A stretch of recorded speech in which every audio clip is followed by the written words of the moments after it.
sami'tu Rasulullah sallallahu alaihi wasallam yaqulu. Umar bin Khattab radhiyallahu an berkata, aku mendengar Rasulullah sallallahu alaihi wasallam bersabda, innamal a'malu binniyat wa innama likulli imri'in ma nawa. Bahwasanya amalan itu tergantung niatnya, dan setiap amalan dibalas sesuai dengan apa yang dia niatkan. Faman kanat hijratuhu ilallahi wa rasulih, fahijratuhu ilallahi wa rasulih. Barang siapa yang hijrahnya itu karena Allah dan Rasulnya, maka ia dicatat hijrahnya itu karena Allah dan Rasulnya. Wa man kanat hijratuhu lidunya yusibuha aw imra'atin yankihuha fahijratuhu ila ma hajara ilaih.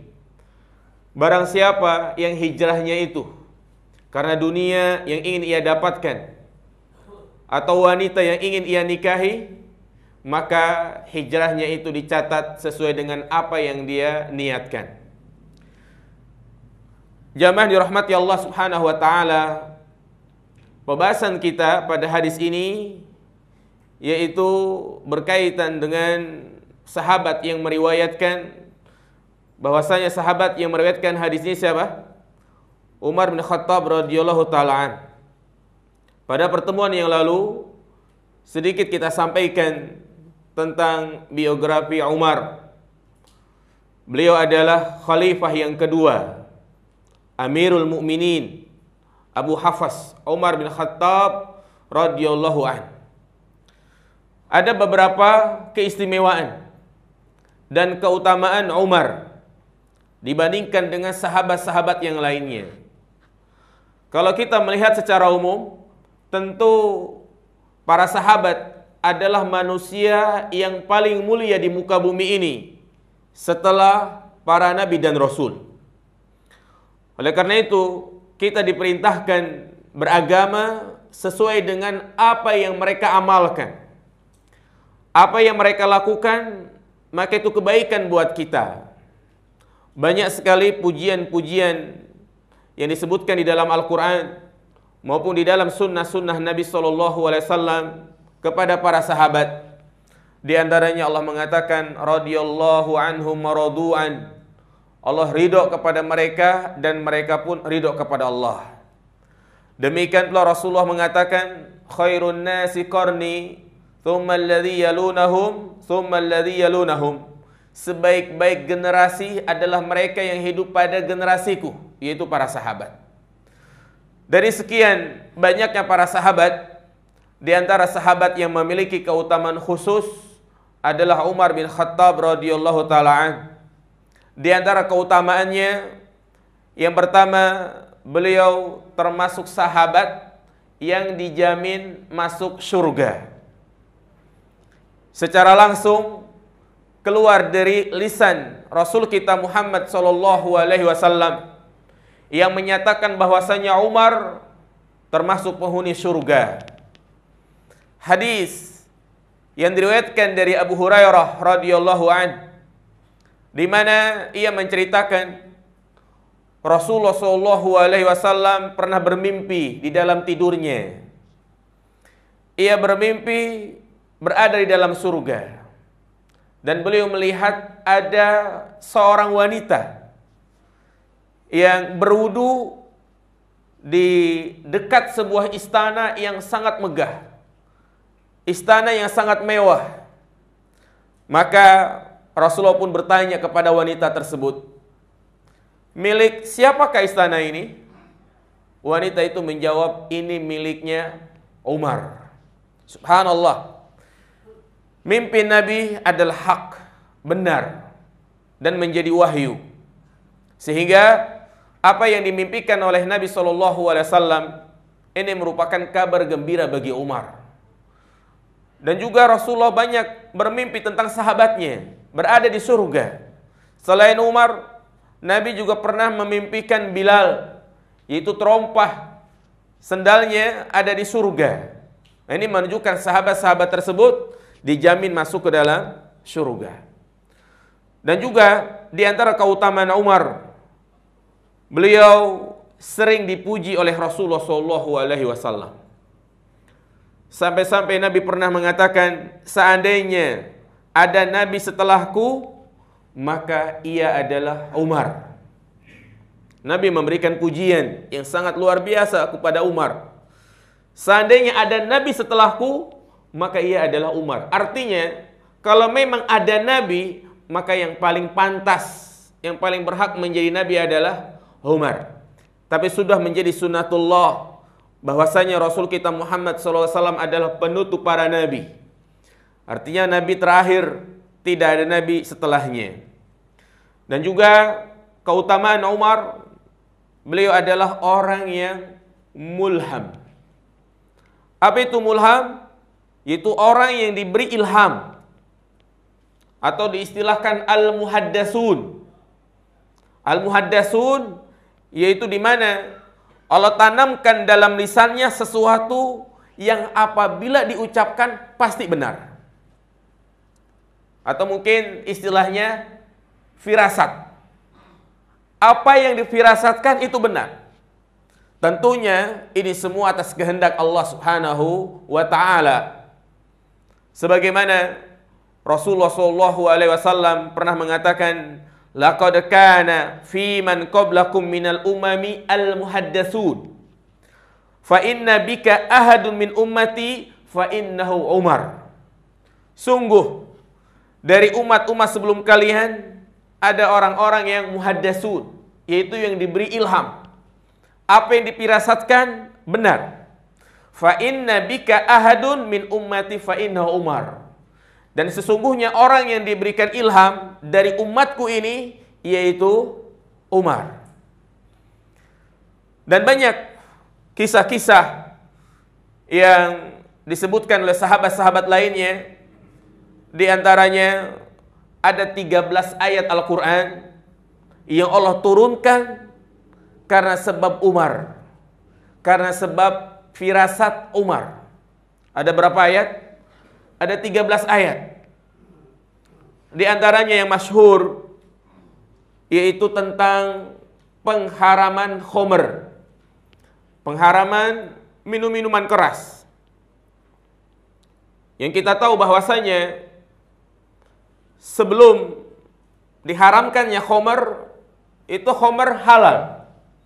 Termasuk minuman yang dihalalkan. Tapi ternyata Umar menyaksikan ada hal yang tidak beres.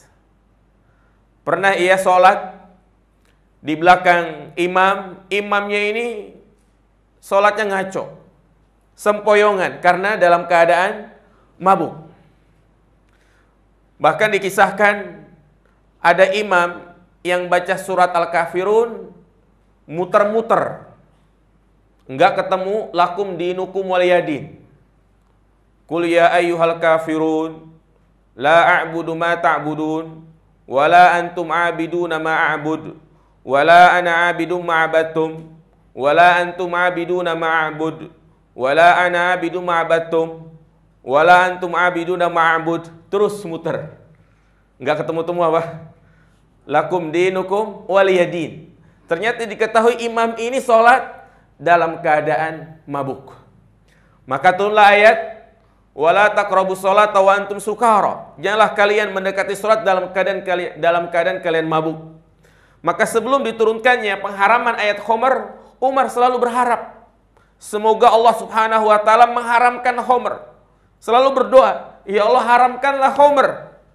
Ternyata Allah pun turunkan ayat tentang pengharaman khamr. Nah ini bukti beliau itu diberikan ilham. Apa yang dipirasatkan terjadi. Nah, demikian pula pada peristiwa Perang Badar. Di mana kita tahu dalam peristiwa Perang Badar kaum muslimin menang. Dan 60 kafir Quraisy ditawan. 60 orang menjadi tawanan perang. Maka Rasulullah SAW mengadakan musyawarah, rapat. Kita apakan nih 60 orang ini? Apakah kita bunuh atau dilepas begitu saja? Subhanallah. Inilah yang menjadi kebiasaan Nabi SAW, di mana beliau selalu bermusyawarah, mengadakan rapat ya dengan para sahabatnya untuk mendapati suatu solusi. Maka setelah dikumpulkan, hadir di situ Abu Bakar, Utsman dan juga Umar. Abu Bakar mengusulkan, bagaimana pendapatmu ya Abu Bakar? Maka Abu Bakar menyampaikan, karena beliau adalah orang yang lembut, udah lepasin aja. Yang penting mereka memberikan tebusan. Lalu Nabi pun memberikan kesempatan kepada Umar. Bagaimana pendapatmu wahai Umar? Umar tegas. Dia mengatakan, datangkan orang yang terdekat dengan saya, akan aku tebas lehernya. Ya, artinya Umar tegas dia. Datangkan orang yang paling dekat dengan saya. Imma dia adalah keluarganya atau sahabatnya semasa dalam keadaan kafir. Aku akan tebas lehernya. Ternyata Nabi SAW mengambil pendapatnya Abu Bakar, bukan Umar. Mungkin Umar pendapatnya terlalu apa ini? Terlalu keras. Akhirnya apa yang terjadi? Di pagi hari Umar mendapati Rasulullah dan Abu Bakar dalam keadaan menangis. Dia lihat Nabi menangis. Abu Bakar pun menangis. Maka ditanya oleh Umar, apa yang menyebabkan kau menangis ya Rasulullah? Demikian pula beliau bertanya kepada Abu Bakar. Maka Rasulullah mengatakan, wahai Umar, telah turun firman Allah Subhanahu wa taala yang mendukung pendapatmu. Kalaulah bukan karena rahmat Allah, mungkin kita semua ini sudah binasa, kecuali mu wahai Umar. Kecuali engkau wahai Umar. Ya. Artinya justru yang dibenarkan oleh Allah Subhanahu wa taala adalah pendapatnya siapa? Pendapatnya Umar. Ya. Mulham. Demikian pula peristiwa yang ketiga, yaitu ketika tokoh munafik, gembongnya munafik di Madinah meninggal dunia, mati. Siapa dia? Abdullah bin Ubay bin Salul. Tokoh munafik, gembongnya munafik yang dia berpenampilan Islam, tapi hatinya itu menyembunyikan kekufuran. Maka Nabi SAW tidak berani membunuhnya, karena khawatir akan terjadi fitnah. Akan ada anggapan, tuh lihat tuh, Muhammad membunuh temannya sendiri. Dan Allah kafirkan orang-orang munafik. Orang-orang model Abdullah bin Ubay bin Salul, mereka berada di neraka. Innal munafikina fid darkil asfali minan nar. Sesungguhnya orang-orang munafik itu berada di keraknya api neraka. Ketika dia mati, ternyata Rasulullah SAW ingin menyolatinya. Dan ini menunjukkan kepada kita bahwa orang munafik secara zahir tetap dihukumi Muslim. Ya, sehingga kita tidak boleh mengkafirkan, tidak boleh mengeluarkan seseorang dari Islam kecuali dengan adanya burhan, adanya alasan yang sangat kuat. Buktinya di sini Rasulullah SAW tetap menyolati Abdullah bin Ubay bin Salul. Dan sempat dilarang oleh Umar. Umar menarik tangannya Rasulullah. Ya Rasulullah, jangan kau salatin orang kayak begini. Tapi Rasulullah tetap menyolati. Maka setelah peristiwa ini, turunlah ayat yang justru Allah Subhanahu wa taala melarang Nabi untuk menyolati orang munafik tersebut. Berarti Allah Subhanahu wa taala justru mendukung pendapatnya Umar. Iya. Dan di sini juga menunjukkan kepada kita Rasulullah pernah melakukan kesalahan. Dan banyak dalam beberapa keadaan Rasulullah pernah melakukan kesalahan. Seperti di mana beliau pernah mengharamkan madu sehingga diturunkannya surat apa itu? at-tahrim. Ya, tetapi kesalahan-kesalahan beliau semuanya sudah diampuni. Makanya termasuk kekhususan beliau termasuk al-ma'sum, itu orang yang dijaga dari kesalahan. Iya, demikian pula ayat tentang hijab. Turunnya ayat tentang hijab, di mana saat itu banyak para ummahat, kaum wanita yang mendatangi Rasulullah tidak memakai hijab. Sehingga Rasulullah membuat risih. Dan Umar menyaksikan kejadian seperti itu, dia berdoa, "Ya Allah, tutuplah aurat wanita-wanita kami." Artinya dia berharap Allah menurunkan ayat agar wanita itu memakai jilbab, diperintahkan untuk berhijab. Maka tidak lama dari itu turunlah ayat tentang hijab. Subhanallah. Jadi ini keutamaan Umar, di mana beliau adalah seorang yang mulham, yaitu diberi ilham atau al-muhaddatsun. Apa yang ia ucapkan, ya, Allah tanamkan dalam lisannya itu terjadi sesuatu, dan tentunya atas izin Allah Subhanahu wa taala. Dan juga di antara keutamaan Umar, di mana syaitan lari ketika melihat Umar. Maka dikatakan semoga Allah Subhanahu wa taala merahmati Umar, di mana ia dibenci oleh syaitan. Baik syaitan dari kalangan jin dan syaitan dari kalangan manusia. Iya. Jadi Umar adalah orang yang ditakuti oleh syaitan dari kalangan jin. Di mana ketika Umar lewat, syaitan udah lari duluan, terbirit-birit, takut mendengar langkahnya Umar saja. Dan ternyata juga Umar ini ditakuti oleh syaitan dari kalangan manusia. Siapakah syaitan dari kalangan manusia, jemaah sekalian? Syiah Ar-Rafidah. Naam, Ar-Rafidah. Dialah kelompok yang sangat membenci Umar. Sehingga kebencian Umar ini, kebencian orang-orang Syiah Ar-Rafidah kepada Umar tanpa didasar dengan alasan yang benar. Karena hasad yang sangat luar biasa di hati mereka. Iya. Padahal sudah kita jelaskan tadi, keutamaan Umar sangatlah banyak. Beliau termasuk sahabat yang dijamin masuk ke dalam surga. Tapi beraninya mereka mengatakan Umar termasuk penghuni neraka. Makanya ketika mereka menziarahi makam Abu Bakar, Umar bukan mendoakan Allahumma gfirlahu warhamhu, bukan membaca assalamu alayka ya Umar wa ya Abu Bakar, tetapi mereka ada doa khusus yang mereka selalu baca ketika berziarah ke makam Abu Bakar dan Umar. Bahkan doa ini mereka selalu baca di dalam kunut-kunut mereka. Allahumma al'an bisonamai Quraisy wa bintaihima. Ya Allah, laknatlah dua patung Quraisy dan kedua putrinya. Dua patung Quraisy yaitu Abu Bakar dan Umar. Sedangkan kedua putrinya siapa? Aisyah dan Hafsah. Ini apabila kita mendapati ada sekelompok orang yang membenci atau juga mempertanyakan kekhilafahan Abu Bakar dan Umar, berarti dia adalah kelompok yang sesat lagi menyesatkan. Ahlus sunnah wal jamaah mengakui bahwasanya khalifah yang pertama adalah Abu Bakar, khalifah yang kedua adalah Umar. Nah, ternyata orang-orang Ar-Rafidah pun takut ya kepada Umar.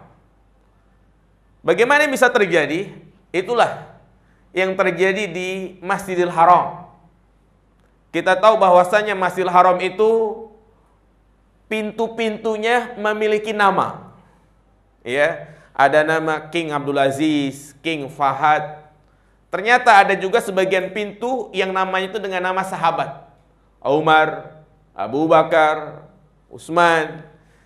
Jadi orang-orang Syiah Rafidah enggak mau melalui kalau masuk ke Masjidil Haram melalui pintu Umar. Jadi pokoknya dia menghindar dari pintu Umar. Berarti menunjukkan bahwasanya mereka juga takut kepada Umar. Iya. Jadi itu ya beberapa keutamaan Umar bin Khattab radhiyallahu taala an, dan beliau meninggal dalam keadaan syahid. Karena memang itu yang sudah didoakan oleh Nabi Shallallahu alaihi wasallam ketika Rasulullah, Abu Bakar, Umar dan Utsman berada di atas gunung Uhud. Tiba-tiba gunung Uhud itu bergoyang atas izin Allah Subhanahu wa taala. Maka Rasulullah pun mengatakan, "Usbut ya Uhud." Diamlah wahai Uhud. Karena sesungguhnya di atasmu ini ada seorang nabi, yaitu Rasulullah Muhammad SAW. Ada As-Siddiq, yaitu Abu Bakar As-Siddiq, dan dua orang syahid. Dua orang syahid, yaitu Umar dan Utsman. Dan benar, kedua sahabat ini meninggal dalam keadaan syahid, yaitu di mana Utsman meninggal dalam keadaan dibunuh. Demikian pula Umar bin Khattab meninggal dalam keadaan dibunuh ketika beliau sedang melaksanakan sholat subuh, sholat subuh berjamaah, dan beliau membaca surat yang sangat panjang, yaitu di rakaat pertama ada yang mengatakan dia membaca surat Yusuf, ada pula yang mengatakan membaca surat An-Nahl, sehingga di rakaat pertama itu sahabat-sahabat bisa mendapati rakaat yang pertama, artinya tidak ada yang masbuk. Nah, tepatnya di rakaat yang kedua, keadaan sudah sunyi, semua kaum muslimin sudah ikut sholat, maka majulah seorang majusi, budak dari Mughirah bin Syu'bah, yaitu yang dikenal dengan siapa? Abu Lu'lu'ah al-Majusi. Dia menerobos di antara shaf dan langsung menikamkan pisaunya yang sudah dikasih racun ke perutnya Umar. Sehingga Umar pun jatuh dan digantikan oleh sahabat Abdurrahman bin Auf. Ternyata ketika Umar jatuh, ada sebagian sahabat yang mengejar. Sekitar 13 orang mengejar Abu Lu'lu'ah. Dan Abu Lu'lu'ah sudah tahu dia bakal dikejar.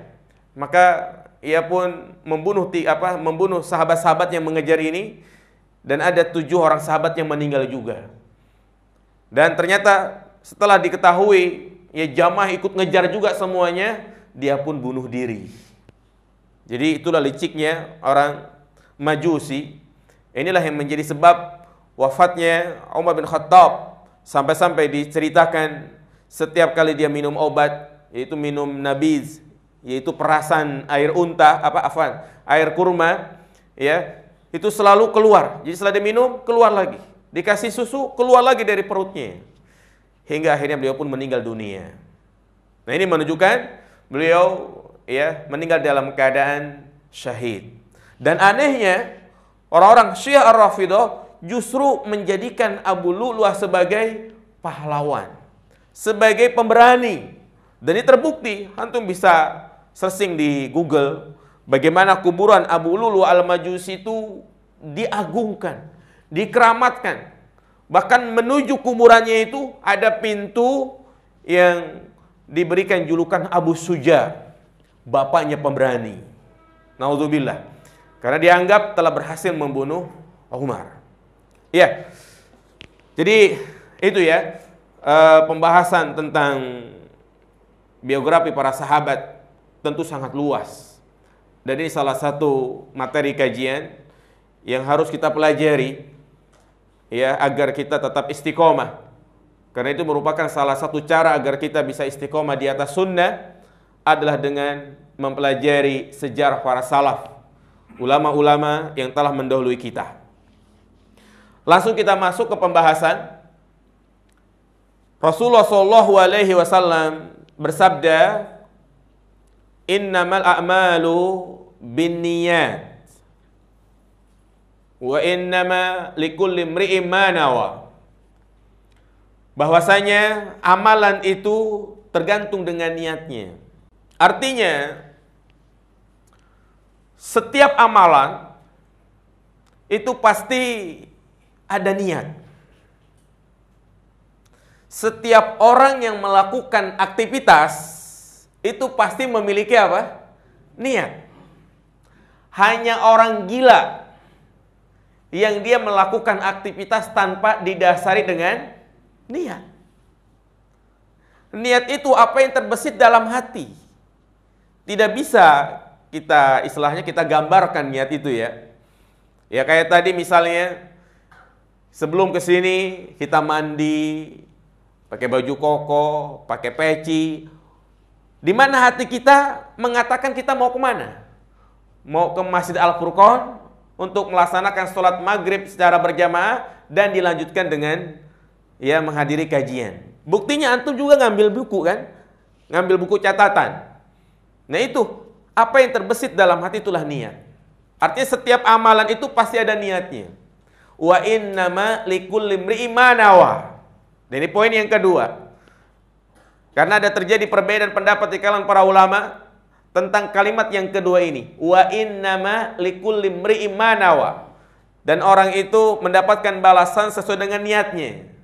Ada yang berkata ini hanyalah taukid penguat dari kalimat sebelumnya. Tapi ternyata yang benar kalimat yang kedua ini memiliki makna tersendiri.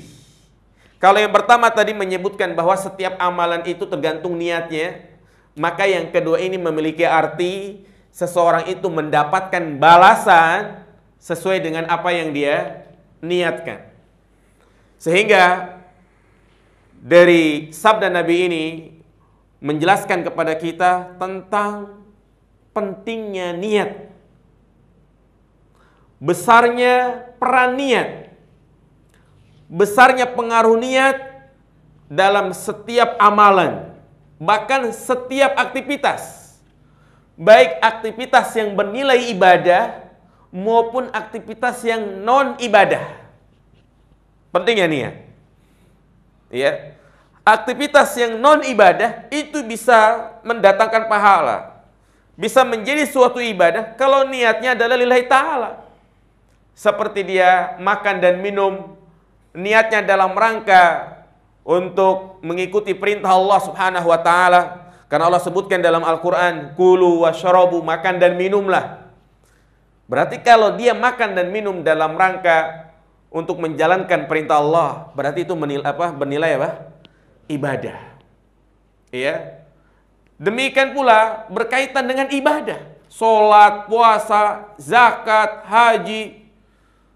Maka Allah akan membalas amalannya itu sesuai dengan apa yang dia niatkan. Sehingga alangkah bagusnya ada seorang salaf berkata, itu Al-Imam Ibnu Mubarak. Beliau mengatakan, "Rubba amalin sogirin tukabbiruhu niyyah, wa rubba amalin kabirin tusoggiruhu niyyah." Rubba amalin sogirin tukabbiruhu niyyah. Terkadang ada amalan yang besar, memiliki keutamaan yang sangat besar. Atau juga rubba amalin sogirin tukabbiruhu niyyah. Terkadang ada amalan yang kecil itu bisa menjadi besar karena niatnya. Dan sebaliknya ada amalan yang besar, memiliki keutamaan yang sangat besar, itu berubah menjadi sia-sia, tidak bernilai di sisi Allah. Karena apa? Niatnya. Dan Nabi SAW sudah menyatakan tentang kaidah ini. Di antara contoh amalan yang besar yang tidak ada artinya di sisi Allah Subhanahu wa taala, hadis yang dikeluarkan oleh Imam Muslim tentang 3 kelompok manusia yang pertama kali diceburkan ke dalam neraka jahanam. Jadi pertama kali diceburkan ke neraka jahanam. Kita tidak membahas kekal atau tidak. Tetapi mereka adalah orang yang pertama diceburkan ke dalam neraka jahanam. Ternyata 3 orang ini bukan melakukan dosa-dosa besar yang sifatnya seperti berzina, membunuh, menzalimi orang lain, tidak. Tapi ternyata mereka melakukan amal soleh. 6. Yang pertama, di mana dipanggil seorang yang belajar ilmu agama, mempelajari Al-Quran. Maka ditanya oleh Allah Subhanahu wa taala, Ma amilta ya fulan. Apa yang engkau lakukan wahai fulan? Allah bertanya tentang amalannya di dunia. Apa yang engkau lakukan wahai fulan? Dia menjawab, aku mempelajari ilmu agama karenamu ya Allah. Aku mempelajari Al-Quran karenamu ya Allah. Tetapi Allah katakan, kadzabta. Engkau telah berdusta. Sesungguhnya engkau mempelajari ilmu agama, tapi ingin dipuji oleh manusia. Ingin disebut sebagai seorang yang alim. Ingin disebut sebagai ustadz, pak kiai, ulama. Atau dia mempelajari Al-Quran, tapi ingin disebut sebagai qari.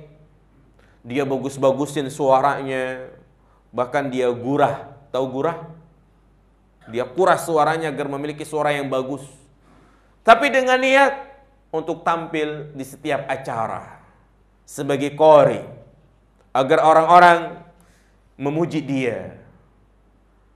Lihat satu amalan ini, apa kata Nabi SAW? Akhirnya orang ini pun diseret ke neraka jahanam.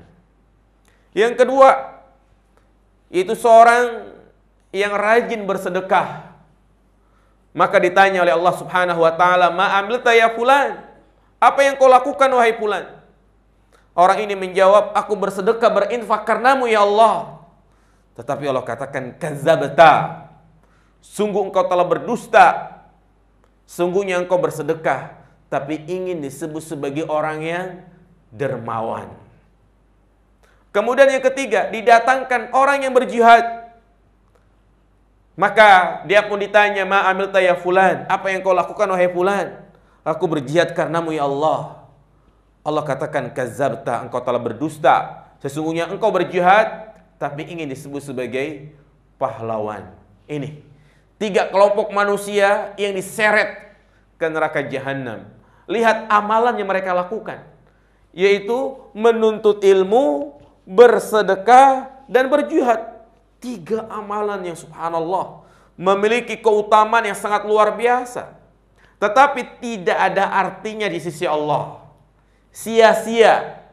Bahkan mereka mendapatkan murka Allah Subhanahu wa taala. Apa sebabnya jamaah sekalian? Karena niatnya. Rubba amalin kabirin tusaggiruhun niyah. Terkadang ada amalan yang besar itu tidak memiliki arti apa-apa di sisi Allah karena niatnya. Dan kebalikannya, rubba amalin sogirin tukabirun niyah. Ada amalan yang kecil tetapi bisa menjadi besar di sisi Allah karena niatnya. Itulah hadis-hadis yang menyatakan tentang orang yang menyingkirkan gangguan di jalan. Misalnya ada paku di tengah jalan, ya, kemudian dia singkirkan lillahi ta'ala, maka ini balasannya adalah surga. Tentang seorang pezina, wanita pezina, dia mendapati seekor anjing yang sedang kehausan, sampai lidahnya itu melet kehausan, jilat-jilat tanah. Maka ia pun turun ke sumur, diambil pakai sepatunya, kemudian diberikan minum anjing tersebut. Dan Nabi mengatakan dia di surga. Kenapa? Karena niatnya ikhlas lillahi ta'ala. Iya. Nah, kemudian jamaah dirahmati Allah Subhanahu wa taala, berbicara tentang niat, maka setiap ibadah, ini kita akan bahas niat dalam ibadah dulu. Maka setiap kita melaksanakan ibadah, ibadah apa saja, kita harus menghadirkan 2 niat. Ya, 2 niat. Yang pertama disebut dengan an-niyatu ma'mulun lah. An-niyatu ma'mulun lah. Ya. Apa itu niyatul ma'mulun lah? Yaitu niat untuk zat yang diibadahi. Untuk zat yang diibadahi. Yaitu dimana kita harus betul-betul apa? Ikhlas lillahi ta'ala. Ini maksud dengan niat yang pertama. Niyatu ma'mulun lah. Niat untuk zat yang diibadahi. Atau dengan mudah kita katakan yaitu ikhlas lillahi ta'ala. Yang kedua, niyatul amal. Ya, niyatul amal yaitu meniatkan ibadah yang akan kita kerjakan. Jadi kita mau ngerjain ibadah apa nih? Kalau kita sholat subuh berarti niatnya sholat zuhur atau sholat asar? Subuh lah. Ya, maka disebut niyatul amal. Nah, ini penting. Kita hadirkan dua niat ini. Kenapa? Karena niat yang pertama, apa tadi namanya? Niyatul ma'mululah. Ini berfungsi agar ibadah kita diterima oleh Allah Subhanahu wa taala. Yang menjadi syarat diterimanya amal ibadah. Dan yang kedua, niat apa namanya? Niyatul amal, yaitu yang membuat ibadah kita sah atau tidak. Yang membuat ibadah kita sah atau tidak. Karena dalam mengerjakan ibadah, ya, dalam mengerjakan ibadah, kita tidak hanya dituntut berusaha bagaimana agar ibadah kita sah saja. Tapi kita juga dituntut bagaimana caranya agar ibadah kita juga diapain?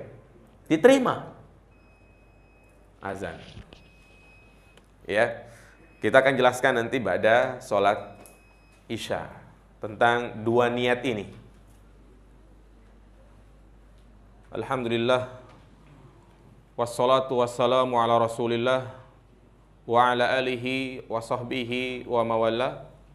Ashhadu an la ilaha illallah wahdahu la syarikalah wa ashhadu anna muhammadan abduhu wa rasuluh la nabiyya ba'da. Ayuhal ikhwah rahimani wa rahimakumullah. Kita lanjutkan materi kajian kita, yaitu membahas masalah niat. Niat tadi sudah kita sampaikan, itu terbagi menjadi dua, niyatul ma'mulullah wa niyatul amal. Yang pertama menjadi syarat diterimanya amal ibadah, dan yang kedua menjadi syarat sahnya ibadah. Yang pertama yang dimaksud dengan an-niyatu ma'mulullah, yaitu niat untuk zat yang diibadahi. Wahyal ikhlas ayaksudal insanu bi'amalih wajhallah wa darul akhirah. Disebut ikhlas, yaitu seorang melaksanakan ibadah betul-betul mengharapkan keridhaan Allah, mengharapkan wajah Allah. Motivasi dia dalam mengerjakan amal soleh adalah lillahi ta'ala. Nah, ini dikatakan ikhlas. Dan juga termasuk bentuk ikhlas, selain dia beribadah lillahi ta'ala, dia juga berharap pahala dari Allah. Dan kita beribadah mengharapkan untuk mendapatkan pahala, mendapatkan ganjaran, boleh. Boleh.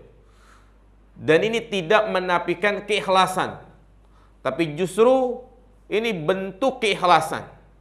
Dia berharap keridhaan Allah dan berharap pahala darinya. Sebagaimana dikatakan oleh Talq bin Habib ketika memberikan pengertian tentang takwa, an ta'mala bi ta'atillah ala nurim minallah tarju sawaballah.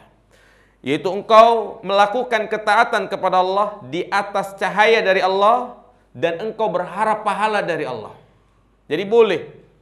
Oleh karena itu banyak kita dapati ayat-ayat Al-Quran dan hadis-hadis Nabi SAW yang bersifat tabsyir, memberikan kabar gembira. Man amila solihan min zakarin aw unsa wa huwa mu'min falanuhiyannahu hayatan thayyibah. Barang siapa yang beramal soleh, laki-laki maupun perempuan, dalam keadaan beriman, maka kami akan berikan penghidupan yang baik. Demikian pula keutamaan tentang ibadah-ibadah lain, keutamaan sholat sunnah. Orang mengerjakan sholat sunnah rawatib akan dibangunkan istana nanti di surga. Boleh kita beribadah mengharap pahala tersebut. Dan ini tidak menafikan keikhlasan. Kenapa? Karena ada sebagian orang yang menyatakan nggak boleh. Seperti ahlu tasawuf mengatakan bahwasanya ibadah dalam rangka mencari pahala, ibadah dalam rangka agar kita masuk ke dalam surga, itu tidak dikatakan ikhlas.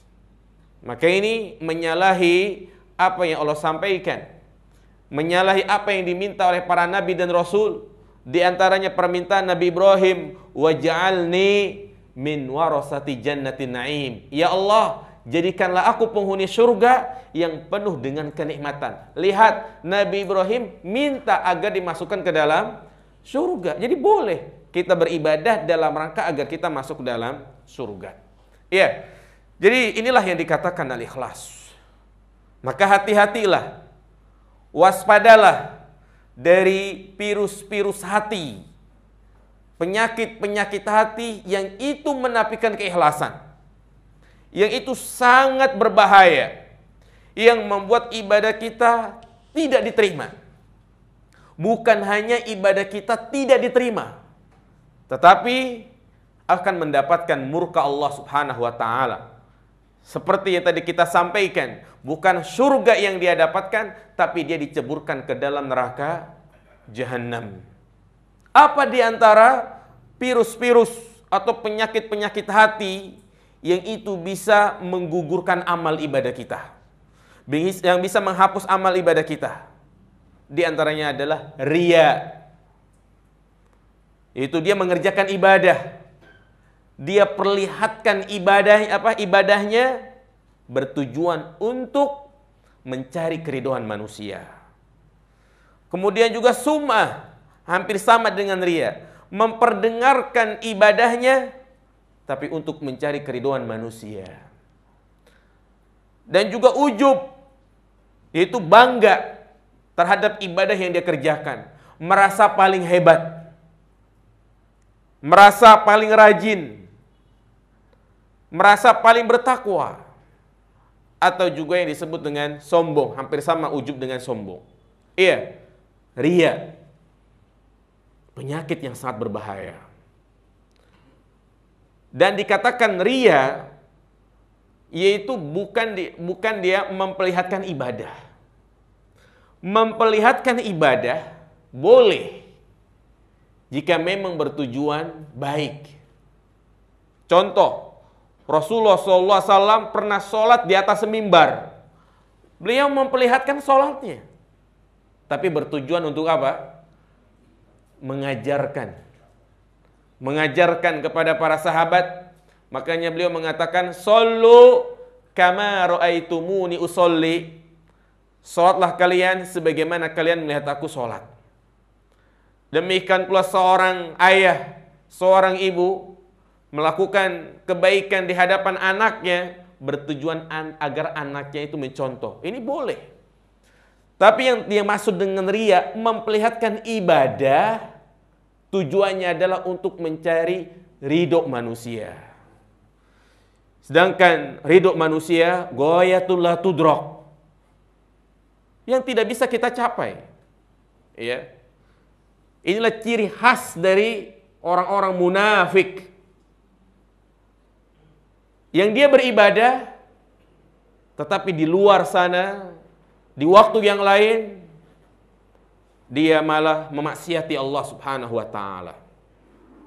Ya, inilah riya yang sangat berbahaya, di mana kita lihat tampilannya subhanallah, seperti orang yang istiqomah di atas sunnah,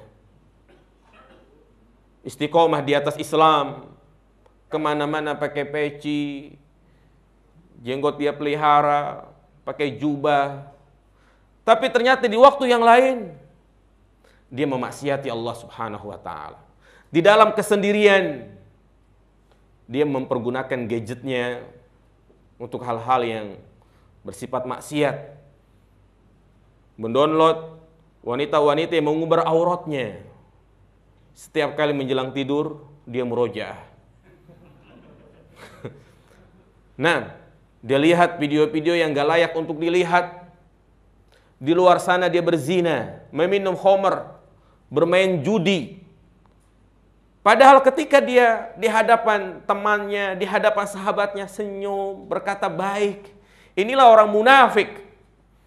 Ya Allah janjikan neraka baginya. Hati-hati.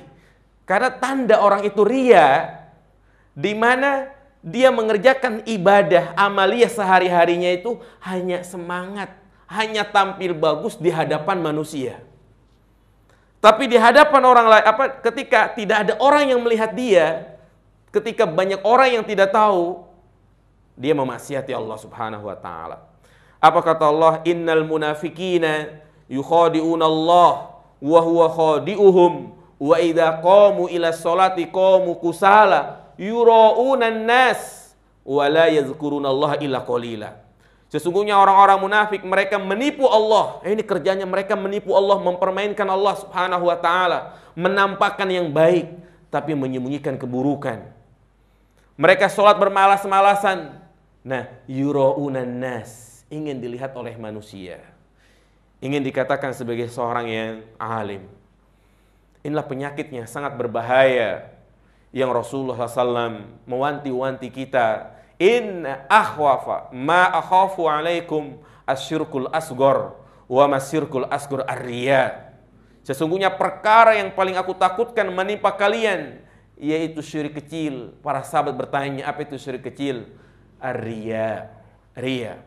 Dan riya lebih dahsyat daripada fitnah Dajjal. Ketika para sahabat berkumpul di masjid menceritakan tentang dahsyatnya fitnah Dajjal.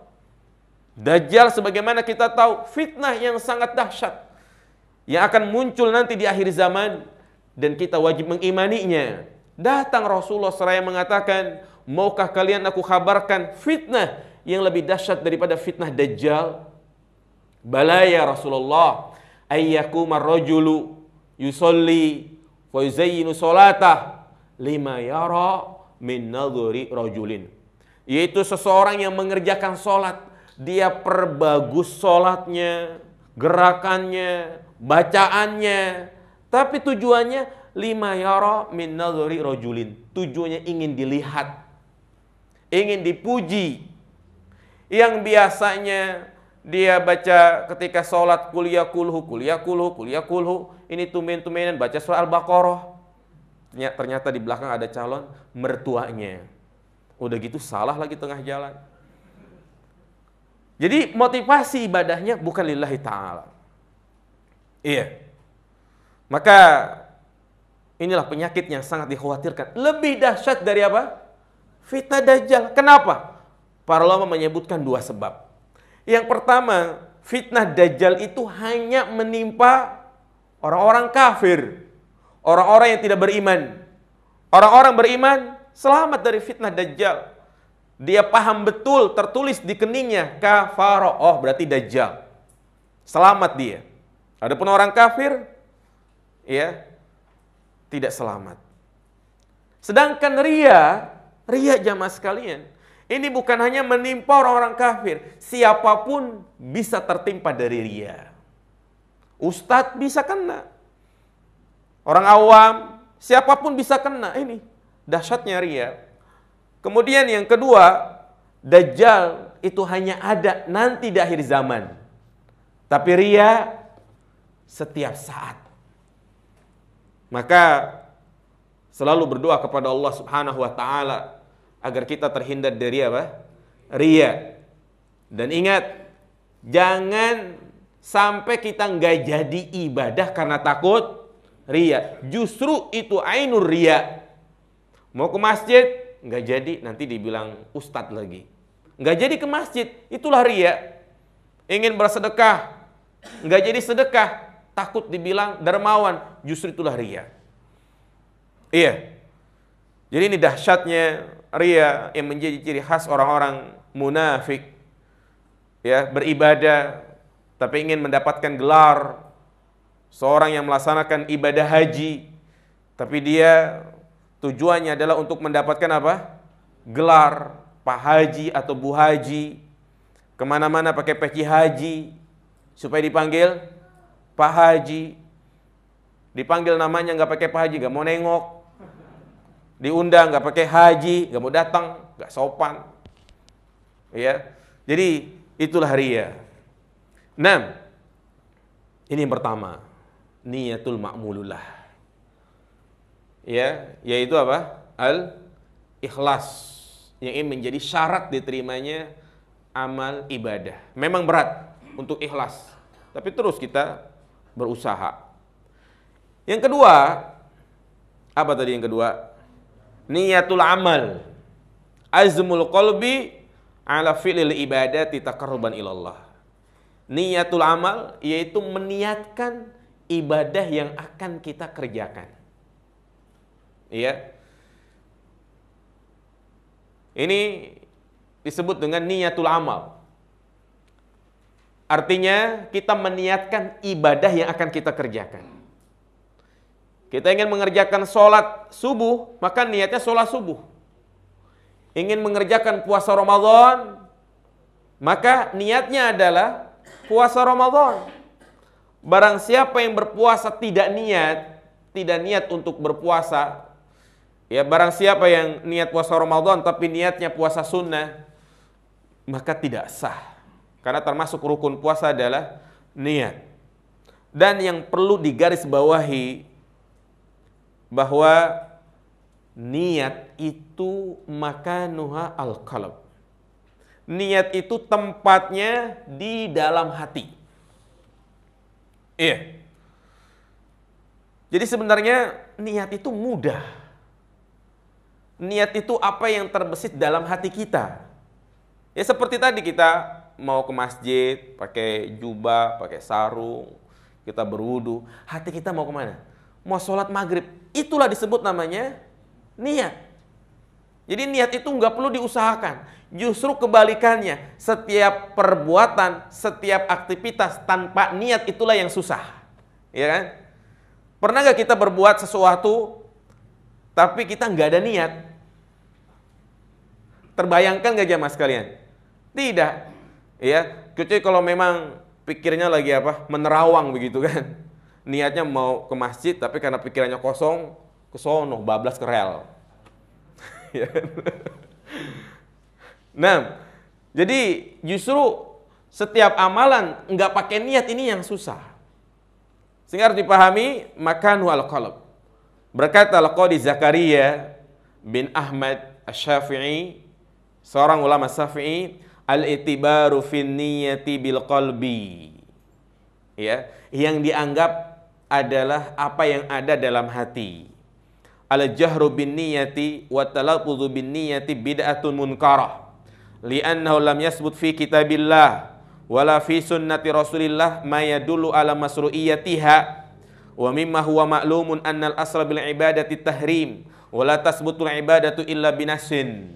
Sehingga dari sini dapat kita pahami bahwa ya melafadzkan niat maka itu tidak ada tuntunannya dari Nabi Shallallahu Alaihi Wasallam.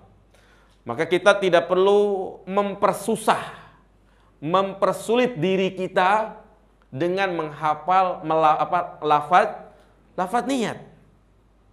Ya, ini sama saya sebut namanya takalluf, memberatkan diri kita.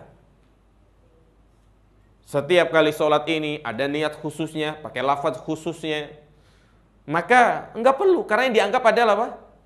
Di dalam hati. Sehingga saya pernah mendapati ada orang itu enggak jadi sholat karena enggak bisa melafazkan niat, enggak hafal usolinya. Ini pernah terjadi ketika umroh. Habis sholat, habis tawaf, kita disunahkan untuk menuju maqam Ibrahim. Ngapain? Sholat sunnah 2 rakaat. Iya. Itu saya dapati ada beberapa ibu-ibu nggak sholat. Bu, kok nggak sholat? Kan sunnahnya sholat. Bingung Ustadz, usolnya gimana ya? Jadi nggak jadi sholat karena gara-gara nggak bisa usoli. Jadi ini bukan menjadi syarat utama dalam ibadah. Apa yang terbesit kita sebelum takbir kita mau sholat maghrib, ya udah jelas jadi makmum ya kan, maka itu sudah dianggap niat. Dan yang lebih sulit lagi, Ya, yang lebih kasihan lagi kadang ada yang berusaha untuk membarengkan antara ucapan lisan dengan ucapan hati. Jadi dia takbir Allahu Akbar lama, hatinya itu berbicara. Aku sholat maghrib 3 rakaat, lupa lagi Allah, sehingga takbirnya nggak jadi-jadi. Bener kan? Adakah yang takbir nggak jadi-jadi? Jadinya pas imam sudah mau ruku. Imam ruku takbir, dia takbir apa? Takbiratul ihram. Ya, ini namanya takalluf. Inilah disebut namanya was-was. Ya. Yang mana kita diminta untuk berlindung dari syaitan zul waswas. Qul a'udzu birabbin nas, malikin nas, ilahin nas, min syarril waswasil khannas. Ini waswas yang bikin kita nggak jadi-jadi sholat. Allah. Lama takbirnya. Padahal mudah, udah kita takbir. Allahu Akbar. Ya, inilah yang sunnah Nabi mengatakan miftahus sholati at-tahur wa tahrimuha at-takbir. Ya. Jadi pembuka sholat, pengharamannya sholat adalah dengan mengucapkan takbir. Makanya pernah terjadi di Masjidil Haram. Ini ada orang kita sholat di samping orang Arab. Orang Arab sampai tertawa, terbingkal-bingkal. Dia sholat, ya lama benar gitu kan. Baca usolli sholat al-maghribi salasa raka'atin mustaqbil kiblati adaan lillahi ta'ala. Artinya kan, aku sholat maghrib 3 rakaat menghadap ke arah kiblat menjadi makmum karena Allah Ta'ala. Kata orang Arab, ish tarikh. Mana tarikh? Mana tanggalnya belum disebutin. Harinya belum disebutin. Ya, jadi orang Arab pun merasa bingung dengan cara seperti ini. Ya, jadi intinya apa yang dianggap adalah terbesit dalam hati. Adapun ya alasan-alasan untuk memperkuat, untuk mempermudah, ya itu hanya sekedar alasan. Ya tentunya kita berusaha untuk kembali kepada dalil. Nah, berikutnya, kenapa setiap ibadah itu harus diiringi dengan niat? Ya, ada 2 alasan. Faidatun niyatil amal. Kenapa setiap ibadah harus ada niat? Kita sholat maghrib, niatnya sholat maghrib. Puasa Ramadan, niatnya puasa Ramadan. Yang pertama, tamyizul ibadat anil adat. Tamyizul ibadat anil adat. Yaitu untuk membedakan antara ibadah dan kebiasaan. Iya, untuk membedakan antara ibadah dan kebiasaan. Jadi itulah kenapa setiap ibadah harus diiringi dengan niat untuk membedakan antara ibadah dan kebiasaan. Makanya orang yang dapat pahala dan orang yang tidak dapat pahala itu kembali kepada niatnya. Wa innamal likulli imri'in ma nawa. Ada 2 orang yang sama-sama nggak makan, berpuasa dari pagi, dari subuh mungkin dia nggak makan 2 orang. Yang satu niatnya puasa Senin Kamis. Yang satu niatnya ya karena pengen operasi atau mungkin diet atau mungkin di rumah nggak ada makanan, ya udah saya nggak makan dari pagi sampai zuhur. Sama-sama nggak makan. Yang dapat pahala yang mana? Yang pertama karena niatnya adalah puasa. Ada 2 orang yang sama-sama nyebur di kali, ngojai. Yang satu niatnya mandi junub, yang satu niatnya mandi biasa. Mana yang dapat pahala? Yang pertama karena niatnya adalah mandi junub. Ada 2 orang yang sama-sama tawaf di Ka'bah, mengelilingi Ka'bah. Yang satu niatnya tawaf umroh, yang satu niatnya cari dompetnya yang hilang sambil keliling. Mana yang dapat pahala? Yang pertama. Semua itu kembali kepada apa? Niat. Ada 2 orang yang sama-sama tinggal di masjid, dia beriktikaf di masjid. Yang satu niatnya itikaf. Yang satu penjual karena mungkin panas, dia ngadem di masjid karena masjidnya ada AC-nya. Yang dapat pahala adalah yang niat itikaf. Nah, ini perlu dibedakan. Ya. Karena inilah yang kata Nabi SAW, wa inna malikul imri'in ma nawa. Orang itu mendapatkan balasan sesuai dengan apa yang dia niatkan. Dari sini timbul pertanyaan tentang hukum bagaimana seorang suami memanggil istrinya ummi. Ya, ummi artinya apa? Ibuku. Iya. Sebagian mengatakan nggak boleh. Kalau kamu panggil istrimu dengan ibuku atau mungkin panggilnya adik. Kalau kakak mungkin nggak? Mungkin kalau lebih tua ya kan. Banyak kan dik. Ya, atau ummi. Sebagian mengatakan nggak boleh. Berarti sama saja menzihar. Zihar itu menyamakan istrinya dengan anggota keluarganya yang menjadi mahram dia. Menyamakan istrinya dengan ibunya, di mana dia dengan ibunya tidak boleh melakukan hubungan badan. Maka ini termasuk zihar. Ketika dia menyamakan istrinya dengan ibunya. Ya. Namun yang perlu dipahami, ini semua kembali kepada niatnya.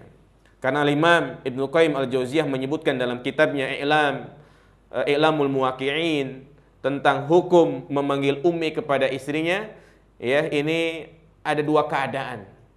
Kalau memang menyamakan istrinya dengan ibunya, inilah yang disebut dengan zihar.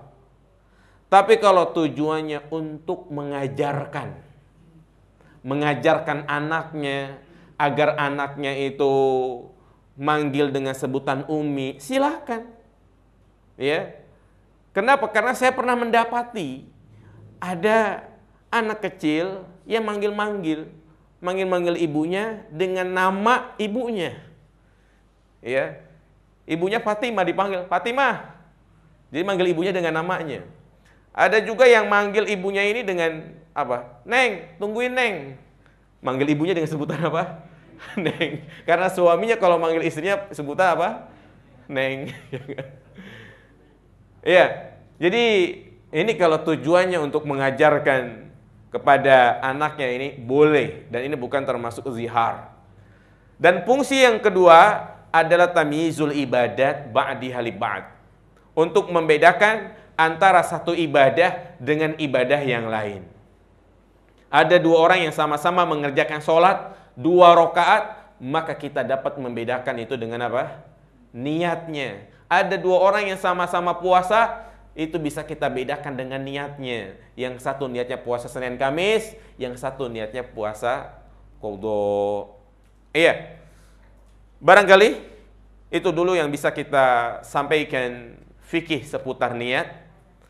Masih ada beberapa poin yang belum saya sampaikan berkaitan dengan niat. Ya, di antaranya tentang macam-macam orang yang meninggalkan perbuatan yang haram. Kemudian juga pengaruh niat dalam kebiasaan. Ya, dan masih banyak yang insya Allah kita akan jelaskan pada pertemuan berikutnya. Iya. Kita buka tanya jawab. Yang bisa menjawab, saya nanya sekarang. Siapa yang bisa menyebutkan, yang ada pertanyaan silahkan ditulis ya. Menyebutkan keutamaan Umar. Tunjuk tangan. Silakan Bang Ahmad. Yang pertama, Umar dijamin masuk surga. Iya. Umar mendapat pujian dari Nabi. Contohnya?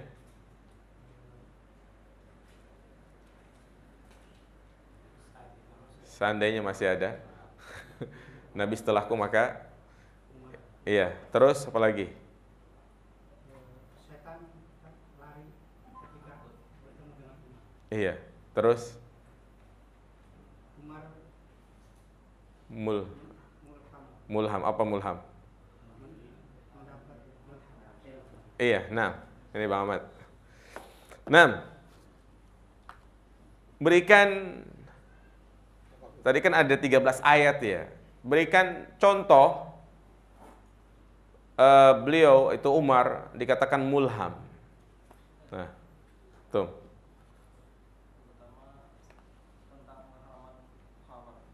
Iya, terus. Iya.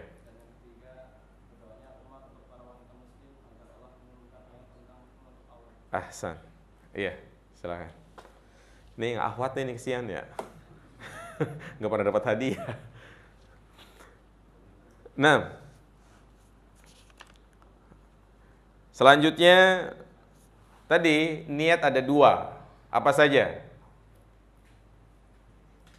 Niat yang harus kita hadirkan dalam ibadah ada dua. Nah, silakan. Yang tunjuk tangan. Niatul ma'mulah adalah niat untuk zat yang kita ibadah, yaitu dengan ikhlas. Yang kedua niatul amal, meniatkan ibadah yang kita kerjakan. Iya, jayid, ahsan. Ini ya.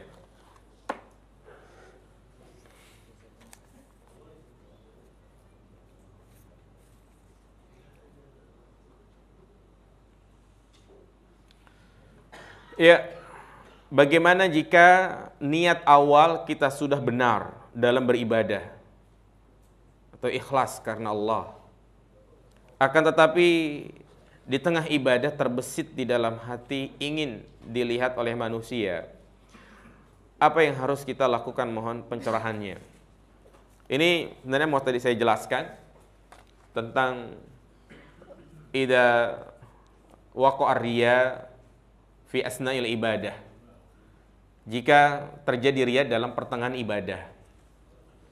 Pada intinya, kalau riya itu terjadi dari awal ibadah sampai akhir ibadah, maka membuat ibadah tersebut tidak diterima. Bagaimana kalau itu terbesit di tengah-tengah? Contoh, misalnya dia sholat, di rakaat yang ketiga, dia mendengar ada bosnya datang, atau ada mertuanya datang, sehingga ya, ada rasa dia ingin memperbagus sholatnya, bacaannya, gerakannya. Ini terkadang terjadi. Maka ada dua keadaan. Kalau dia merasa nyaman, artinya dia dalam kondisi seperti ini dia merasa nyaman, maka ibadahnya tidak diterima, sholatnya tidak diterima. Tapi kalau dia berusaha untuk menghindari, dia dalam hati beristighfar dan dia lanjutkan, maka ini tidak apa-apa. Karena ya, riya yang dianggap adalah riya yang dipertahankan. Manusiawi jamaah sekalian, di mana hati kita terkadang diisi atau terisi dengan penyakit-penyakit hati, hasad. Hasad itu sulit untuk kita hindari. Sampai-sampai Ibnu Taimiyah mengatakan, ma khalal jasadu minal hasadi. Enggak ada orang itu yang terbebas dari hasad. Walakinnal laimu man yubdih wal karimu man yukhfih. Orang yang buruk dalam hasad itu adalah orang yang menampakkan. Artinya dia merasa nyaman dengan hasadnya itu. Demikian pula ya, penyakit-penyakit hati lain, riya, ujub, sombong. Kalau dia merasa nyaman, maka itulah yang membinasakan dia. Tapi kalau dia berusaha menghindar, berusaha untuk menjauhi, insya Allah tidak apa-apa. Ya, karena sifat manusiawi adalah ingin dipuji. Itu manusiawi seperti itu. Ya, ingin dilihat, ingin disanjung. Tapi kalau ini muncul pertama kali kita berusaha untuk menghindar, insya Allah tidak apa-apa. Kalau dia merasa nyaman, baru itu yang tercela. Bolehkah senam dengan musik? Maka ya, yang benar adalah tidak boleh, ya, karena musik itu termasuk perkara yang melalaikan kita dari mengingat Allah Subhanahu wa taala, ya. Musik itu membuat kita mengingat masa lalu yang berbau maksiat, ya kan? Kadang orang dengar lagu-lagu zaman dulu, ingat pas lagi pacaran, ya kan?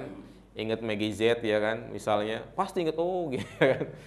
Ya, jadi itu yang melalaikan hati. Jadi intinya kita berusaha untuk menghindari musiknya, senam biasa aja, ya. Nah,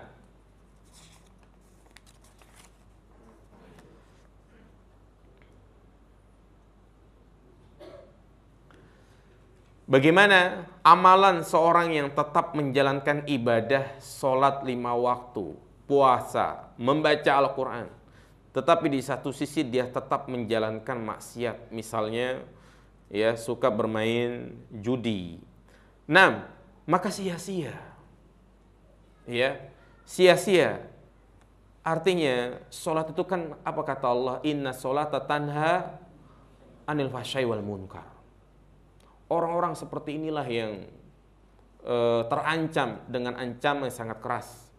Inilah yang tadi saya sebutkan, perangainya orang-orang munafik. Ya Allah Subhanahu wa taala memberikan ancaman innal munafiqina fid darkil asfali minan nar. Sesungguhnya orang-orang munafik itu berada di keraknya api neraka. Yang dia menampakkan keislaman, menampakkan rajin sholat, rajin membaca Al-Quran, zahirnya betul-betul kita lihat Masya Allah ini orang pasti alim banget. Tapi kalau dia di belakang seperti itu, nauzubillah, ya, walaupun dikatakan kan sholat itu bisa menghapus dosa. Yang dimaksud dengan dosa di sini dosa-dosa kecil. Dan ketika dia melakukan amal soleh yang menghapus dosanya, diiringi dengan taubat nasuha. Ya, di antara kiat taubat nasuha adalah dia meninggalkan perbuatan maksiat tersebut. Kalau dia masih melakukan, berazam, ketika ada kesempatan dia melakukan maksiat tersebut, maka taubatnya itu tidak diterima. Ya, maka jadilah kita yang muraqabah, yaitu merasa diawasi oleh Allah Subhanahu wa taala dalam setiap keadaan, terutama dalam kesendirian. Ini yang paling berat. Benarnya keimanan seseorang, benarnya ketakwaan seseorang ketika dia berada dalam kesendirian, bukan dalam keramaian. Kita dalam kondisi seperti ini, Masya Allah, khair-khair aja semuanya, ya kan? Ya, tapi kita enggak tahu di belakang ketika tidak ada orang yang melihatnya. Hati-hati. Kalau kita sudah tahu hukumnya, sudah mengenal, ya, kalau itu adalah haram, masih tetap diperbuat, ini yang Nabi SAW memberikan ancaman. Asyaddun nasi azaban yaumal qiyamah alimun lam yanfahu bi ilmi. Orang yang paling pedih azabnya adalah orang yang tahu hukumnya, dia tahu ilmunya, tapi dia tetap mengamalkannya. Orang yang seperti ini, yang kadang kalau berbicara memberikan nasihat kepada orang lain, ya, maka apa kata Nabi SAW?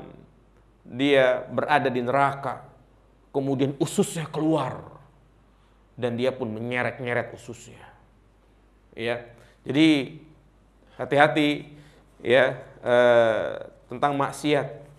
Maka ya salah satu usaha agar kita menjauhi perbuatan-perbuatan tersebut adalah bergaul dengan teman-teman yang baik, bergaul dengan teman-teman yang soleh, menghadiri majlis ilmu. Intinya itu, karena pergaulan sangat mempengaruhi. Kalau ada teman kita yang selalu mengajak kepada keburukan, sudah putus saja kontaknya semua. Jangan sekali-kali kita, ya, menanyakan kabarnya. Kalau kita kembali kepada dia, tapi malah kita terbawa. Kita boleh bergaul dengan mereka kalau kita bisa mewarnai, bisa merubah hidupnya. Tapi kalau kita terwarnai, kena imbasnya, maka ya hati-hati. Jadi bersyukur kalau kita sekarang ini diberikan nikmat hidayah, mudah untuk mengerjakan amal soleh. Dan inilah yang paling berat. Makanya Allah selalu mengingatkan, ihdinas siratal mustaqim, tunjukilah kami jalan yang lurus. Kita sudah mendapatkan hidayah itu sunnah, hidayatul Islam. Tetapi kenapa kita selalu disuruh untuk minta terus? Kita minta agar diberikan hidayah istiqomah. Dan Allah katakan wala tamutunna illa wa antum muslimun. Janganlah kalian mati kecuali dalam keadaan Islam. Karena hijrah itu mudah, hijrah itu berat, tapi yang paling berat adalah istiqomah di atas hidayah tersebut. Ya. Maka jangan sampai lepas. Dan orang kalau sudah futur, sudah lepas kembali kepada teman-temannya, naudzubillah, sulit sekali untuk kembali lagi. Ini penyakit yang sangat dikhawatirkan oleh Nabi SAW. Maka ya, misalnya bagi para pemuda yang kadang dengan HP-nya itu dia tidak memanfaatkan dengan baik, hendaklah dia gunakan waktunya hal-hal yang bermanfaat. Misalnya dia kajian, ya, pokoknya bermanfaat. Main layangan boleh. Nah, kalau sekali nggak masalah, daripada dia di dalam rumah di kamar, tapi yang dia buka ya situs-situs yang tidak benar, maka lebih baik dia bergaul dengan orang-orang soleh, atau mungkin dia jalan-jalan, touring, silahkan. Yang penting kita memperhatikan kewajiban kita. Ya. Nah, ketika kita sholat fardu, tapi kita ketinggalan berjamaah, dan di situ ada beberapa orang yang juga ketinggalan, apakah kita boleh membuat jamaah kedua atau ketiga dan seterusnya? Boleh. Memang ada beberapa pendapat, tapi intinya kalau itu tidak dijadikan suatu kebiasaan, ya, suatu kebiasaan, artinya di masjid tersebut ada 2 ronde. Yang pertama, sholat subuh yang nggak pakai kunut. Yang kedua, sholat subuh yang pakai kunut.